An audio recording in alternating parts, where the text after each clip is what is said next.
지난주에 이어서 계속해서 창세기 5장 강의를 합니다. 지난주에는 창세기 5장 전체에 있었던 족보를 배경으로 했다면 오늘은 그 가운데 핵심적으로 하나님과 동행하였던 에녹의 말씀을 가지고 말씀을 전하려고 합니다. 여러분 동행이란 말을 알죠?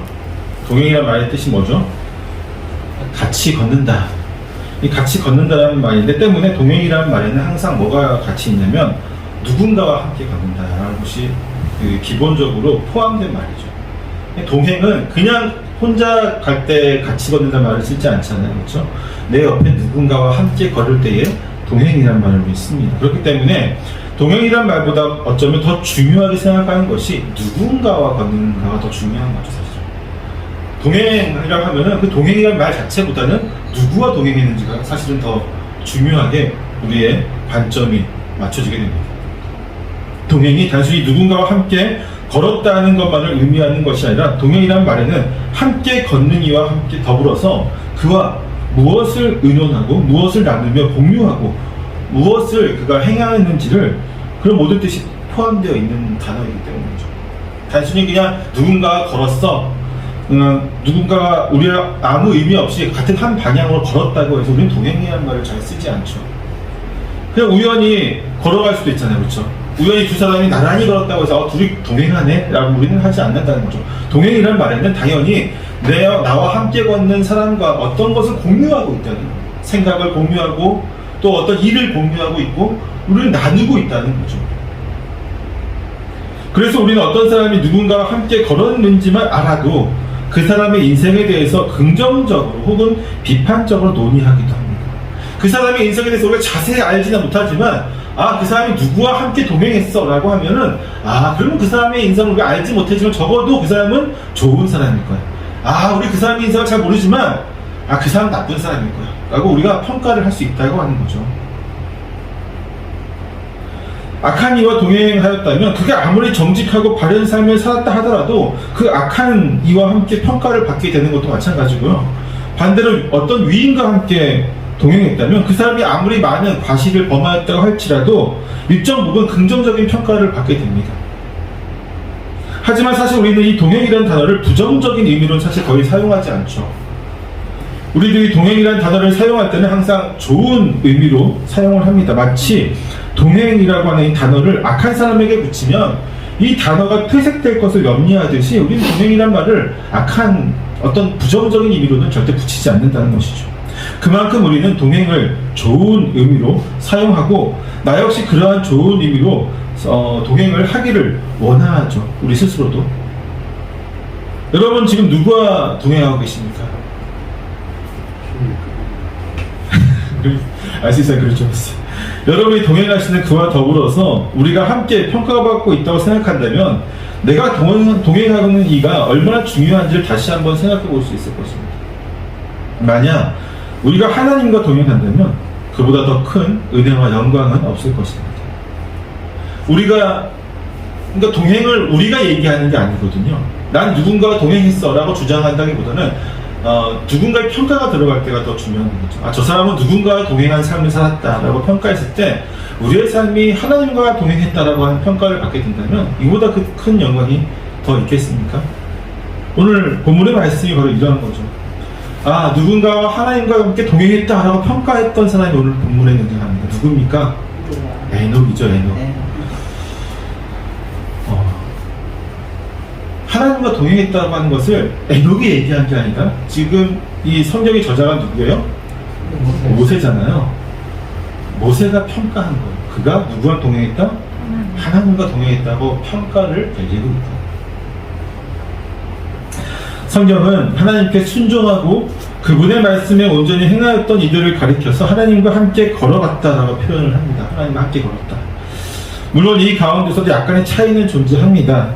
어떤 이들은 주인과 종의 관계처럼 앞에서 걸었다라고 표현을 많이 쓰는 성경에서 개역 개정 성경에는 앞에서 행했다라고 지금 번역되기도 했는데 앞에서 걷는다. 뭐예요? 주인이 뒤에서 가고 앞에서 종이 그 주인의 앞을 열리는 거죠. 그렇죠? 그리고 정리하면서 길을 여는 역할을 하는 거죠. 그런 역할들을 하는 이들에게 함께 걸었다, 같이 걸었다, 앞에서 걸었다는 표현을 쓰고요. 어떤 이들은 오늘 본문에서처럼 하나님과 동행했다. 동행은 뭐예요? 옆에서 걷는 거죠. 옆에서 걸었다라고 표현하고 있다고 하는 것이죠. 전자, 즉 앞에서 걸어갔다, 앞에서 행하였다라고 하는 이들이 참 많은데 그 중에서도 대표적인 사람이 히스기야 왕이에요. 히스기야 왕. 히스기야 왕은 정말 하나님 앞에서 행하였던 인물로 성경은 평가하고 있습니다. 또한 후자의 대표적인 인물, 즉 하나님과 함께 걸었다, 동행했다라고 표현되는 인물은 본문의 주인공이 바로 에녹이죠. 대표적인 인물이. 그 외에도 어떤 사람들이 이런 명예를 받았을까요? 구약에서 동행했다라고 하는 표현이 대표적으로 두 명에게 사용됩니다. 동행. 누굴까요? 에녹과 노아입니다. 에녹과 노아. 에녹은 셋이라고 하는 아담의 세 번째 아들이었죠. 아들. 일곱 번째 손이죠. 일곱 번째 손자. 일곱 번째 그 자녀인데, 자녀가 아니고 손자가 되겠죠. 7대 손이 되는데, 또 노아는 이 에녹의 증손자가 됩니다. 본문에서 보면 에녹은 하나님과 동행하며 자녀를 낳았다라고 말하고 있어요. 또한 창세기 6장 9절에 보면 노아에 대해서 이렇게 얘기합니다. 노아가 당대의 의인이요 당대의 완전한 자라. 그는 하나님과 동행하였으며, 그리고 그 다음에 또 이어서 셋, 함, 야벳을 낳았다고 이야기하고 있어요. 그러니까 동행하면서 뭘 했어요? 자녀를 낳았습니다. 동행하면서. 성경은 이렇게 에녹과 노아 모두 하나님과 동행한 사람을 기록하고 있는데, 신약에서는 또 누가 있을까요? 하나님과 동행한 사람들이. 신약에 대표적으로 예수님과 함께 3년 동안 직접적으로 살았던 누가 있어요? 사도들이 있잖아요. 그렇죠? 사도들. 그들은 예수님과 함께 먹고 마시면서 그분이 가시는 모든 곳에 함께 갔습니다. 그렇죠? 그들은 3년간 이 땅에서 육신으로 임하신 예수님과 동행하면서 그분의 모든 말씀을 듣고 또 행하고 실천했습니다. 주님이 가라면 가고 멈추면 멈췄고, 주님이 혼내실 때 혼돈하기도 하고, 정말로 먹고 마시면서 가족같이 지냈던 사람들입니다. 또한 사도들은 예수님이 특별히 선택을 받아서 그분이 하늘로 올라가신 이후에는 성령을 통해서 지속적으로 동행했던 이들이었죠.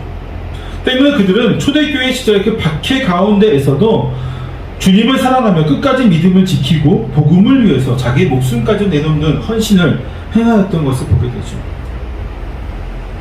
구약의 노아와 에녹, 또 신약의 사도들과 같이 하나님과 동행하였던 이들은 그 시대를 대표하면서 특별한 사명을 받았던 것을 보게 됩니다.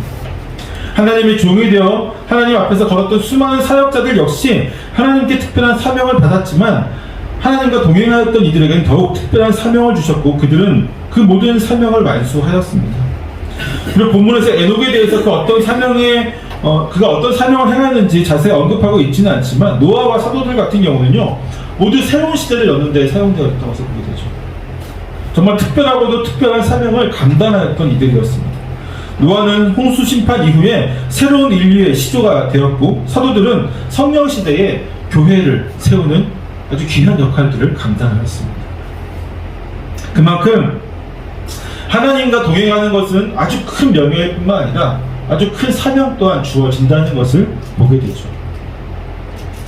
우리는 하나님과 동행하였다는 것이 매우 큰 명예라는 것을 잘 알고 있습니다.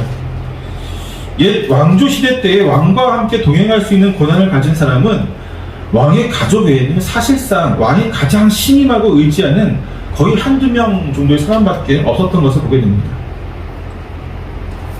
그렇다고 한다면 하나님과 동행은 감히 인간이 누릴 수 있는 최고의 영예라고 할 수 있을 것이죠. 그러한 영예를 가진 하나님과 동행하였던 이들은 어떤 은혜를 받았을까요?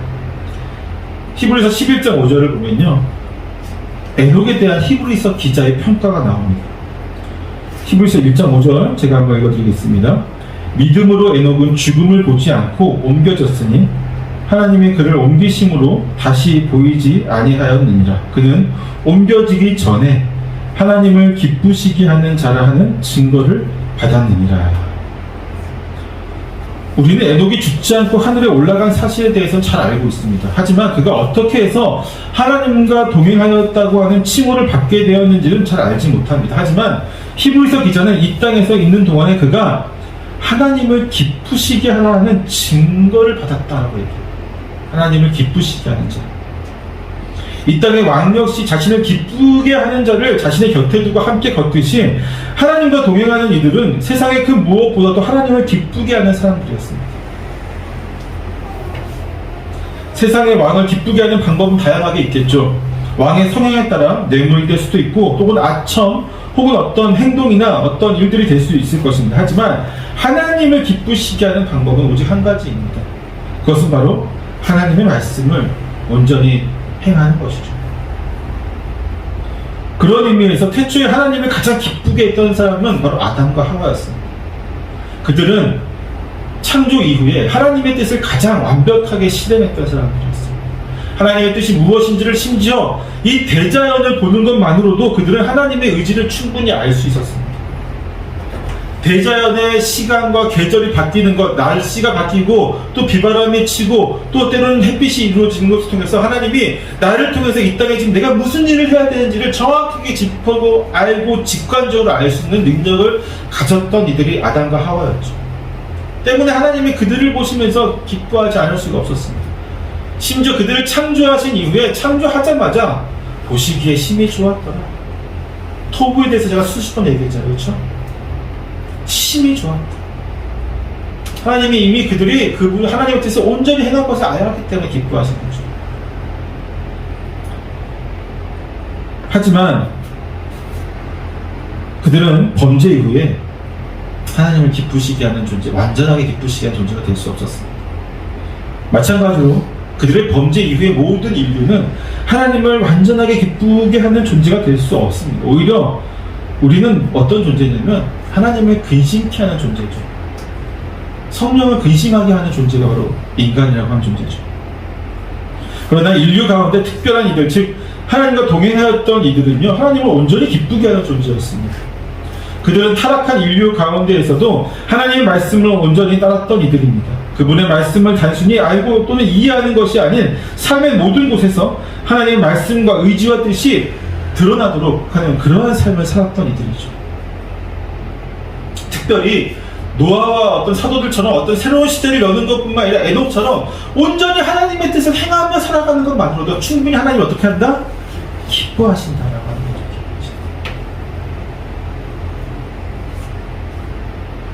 때문에 우리 역시도 그렇게 하나님과 동행을 해야 되지 않겠습니까?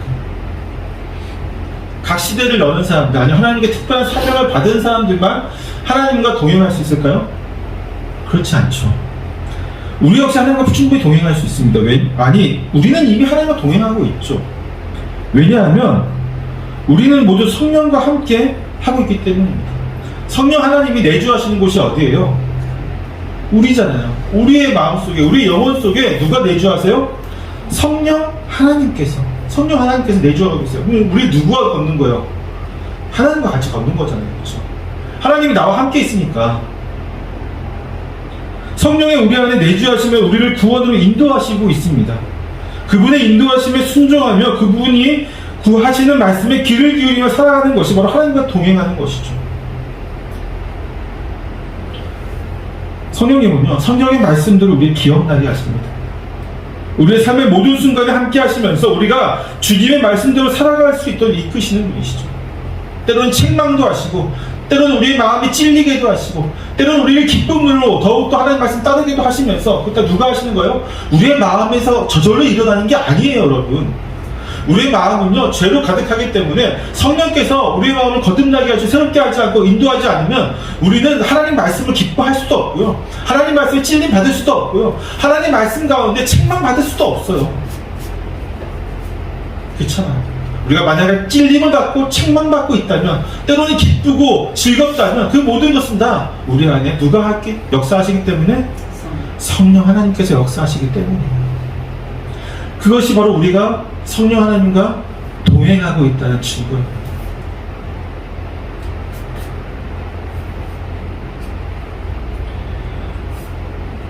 우리가 만약 완전하게 성령 하나님의 말씀대로 살 수만 있다면요, 에녹이나 노아만큼 우리는 하나님과 동행하였다고 하는 충분한 명예를 얻을 수 있을 것입니다. 근데 문제는 뭘까요? 결국 진실한 그리스도인이라면 누구나 하나님과 동행하고 있다고 자신 있게 말할 수 있겠죠. 왜? 아까도 얘기했듯이 내가 말씀에 찔림을 받고 책망을 받고 때로는 기쁨과 즐거움을 얻고 행복하다면요, 그 모든 것을 성령께서 역사하시기 때문에 나는 하나님과 동행했다라고 자신있게 이야기할 수 있습니다. 다만 문제는 무엇이냐면 그 동행이 즐거운 동행인가 아니면 힘겨운 동행인가에 있을 것입니다.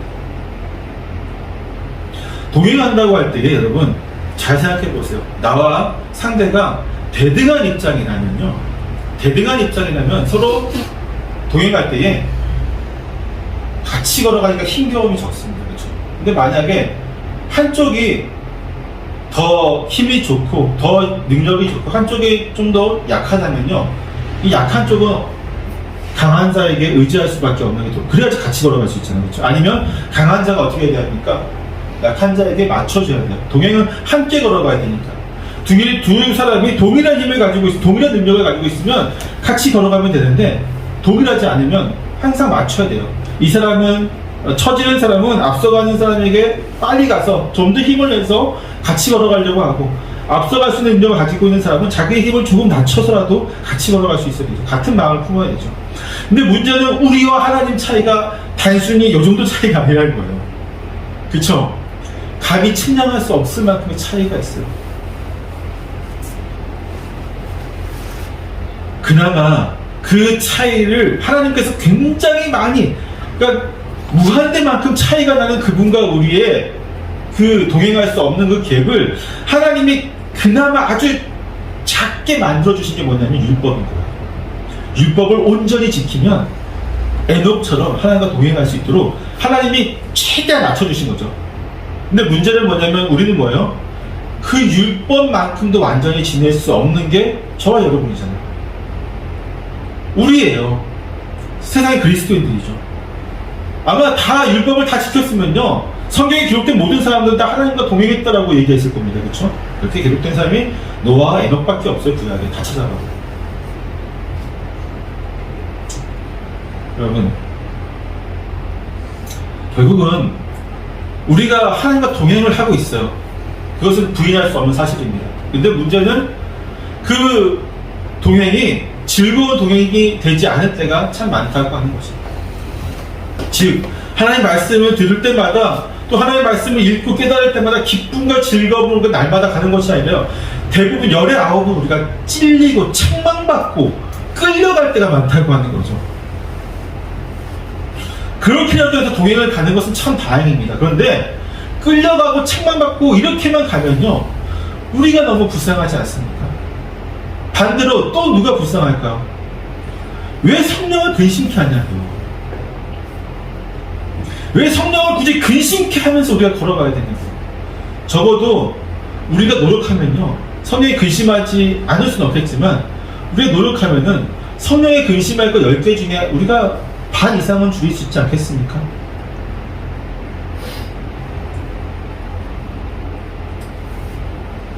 우리가 잘 알고 있는, 몇 번을 했지만 웨스트민스터 소요리 문답 제1문은 이건 죽을 때까지 우리가 항상 암송하고 있을 것 같아요. 거기서 인생의 제일 되는 목적에 대해서 뭐라고 얘기합니까? 답이 뭐죠?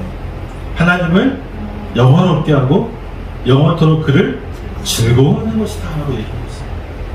이게 바로 하나님과 동행하는 방법이에요. 그리고 즐겁게 동행해야 돼요. 우리가 하나님의 뜻대로 살아가는 것이 하나님의 영광이 되어집니다. 그렇죠? 근데 이게 하나님을 기쁘시게 하는 자, 누가 받았다고 그런 칭호를? 에녹이 받았다고요. 하나님을 기쁘시게 하면서 동행하려면요, 우리가 그걸 즐거워해야 돼요. 하나님을 영화롭게 하는 것이 우리의 즐거움이 돼야 된다. 하나님을 영화롭게 하는 것, 주의 말씀을 묵상하고 그 말씀대로 행하는 것, 그의 말씀의 뜻이 나를 통해서 이루어지는 것, 때로는 그것 때문에 내가 손해를 볼 수도 있고 때로는 그것 때문에 내가 남들에게 어떻게 모욕을 당할 수도 있지만 그것이 오히려 기쁨이 되어지는 것. 예수 그리스도를 위해서 살아가고 예수 그리스도의 영광을 위해서 살아가고 예수 그리스도의 영광이 나의 모든 삶의 중심이 되어지는 것이 나의 가장 기쁨이 되어지는 삶. 그 삶이야말로 동행이라고 할 수 있겠죠. 억지로 끌려가는 동행이 아니라요, 진짜 동행이라고 할 수 있겠죠.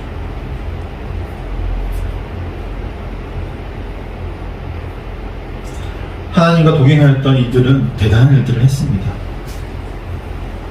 에녹은 뭐 한 게 없다고요? 히브리서 기자가 했잖아요. 하나님을 기쁘시게 했다. 노아는 무슨 일을 했습니까? 노아는 방주를 만드는 일을 했죠. 여러분, 방주 만드는 게 쉬울 것 같아요? 아니요. 산꼭대기에다가 그걸 만든다는 거, 이거는 하나님의 명령이라고 해도 순종하지 않은 사람이 대부분입니다. 하나님과 동행하였던 노아이기 때문에 그 일에 순종했던 겁니다. 여러분, 당장 여러분에게 그런 일을 시키면 여러분 할 수 있을까요? 저는 못할 것 같아요. 그렇죠? 하나님과 동행하였던 노아입니다. 그러니까 그런 칭호를 받은 겁니다. 여러분, 사도들처럼 복음을 위해서 죽을 수 있습니까? 쉽지 않아요. 그렇죠? 하나님과 동행하였던 이들은 그가 원하든 원하지 않았든 정말 대단한 일들을 했습니다. 우리 역시 하나님과 동행할 때 놀라운 역사들을 이루어갈 거라 믿습니다. 저와 여러분 모두 하나님과 동행하는 삶을 살기를 축원합니다. 그 역사가 우리 안에서 이루어지기를 축원합니다. 마지막으로 한 가지만 더 말씀드립니다.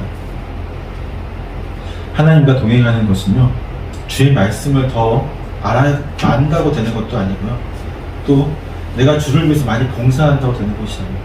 때로는 우리가 착각하고 있는 것이, 내가 성경을 많이 알고 또 성경을 많이 읽으면 내가 하나님 뜻을 많이 알고 또 하나님과 동행한다고 생각하는 경우도 있고요.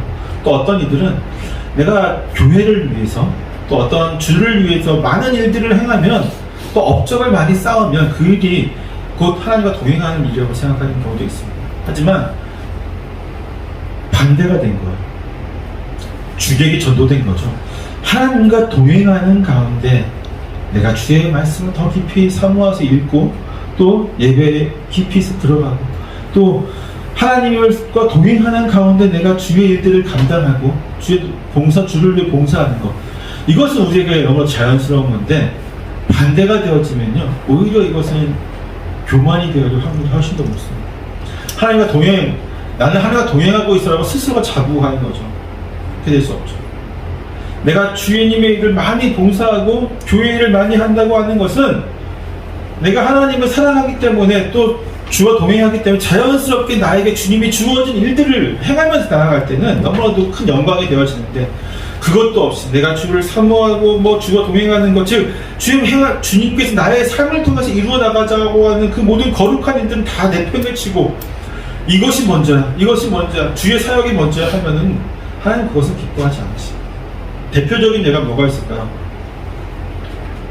대표적인 예로요, 하나님은 가장 기본적으로 우리에게 뭘 명령하셨죠? 창세기 1장 25절 26절 만드시고, 25절에서 만드시고 26절 올라가셨어요.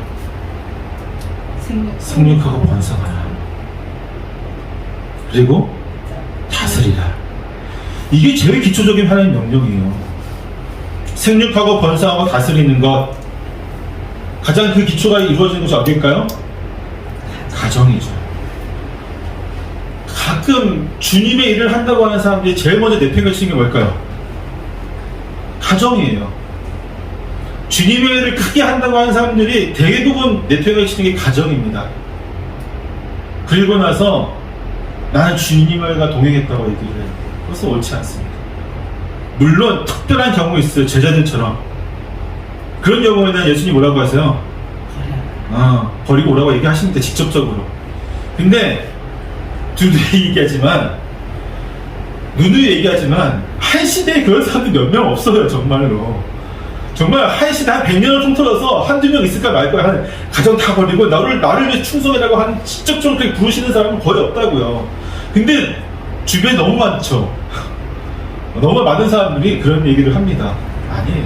그러면 아닌 거예요. 그러면 내가 주의를 하기 전에 뭐부터 돌봐야 되는 걸까요? 가정을 돌봐야 되는 거죠. 내가 주의를 하기 전에 가정을 돌봐야 됩니다. 그리고 내가 주의를 행하기 전에 가정을 먼저 만들어야 되겠죠.